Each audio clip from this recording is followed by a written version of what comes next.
on-off.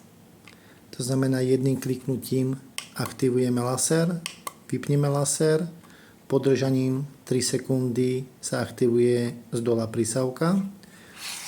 Tu sú dve libely, jedna druhá.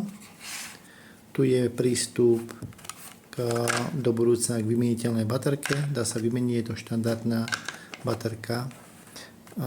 Tu je vlastne vypúšťanie z prísavky, ak je to potrebné. Stlačením sa vlastne vypustí vzduch zo spodu, z tej prísavky.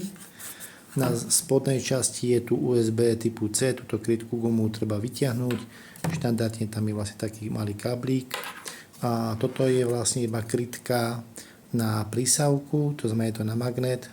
Dá sa pekne naspäť zacvaknúť, hlavne kvôli prenosu alebo teda nejakých prašných prostrediach, aby sa táto prísavka celá nezamazala.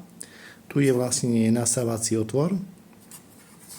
Funguje to úplne jednoducho, to znamená, že dám dole krytku, túto plastovú s tými magnetmi, treba to predtým nabiť, aktivujem vlastne jedenkrát laser a podržaním 3 sekundy sa aktivuje prísavka, zmení sa zvuk, keď sa zmení zvuk, tak je automaticky prísata už perfektne drží.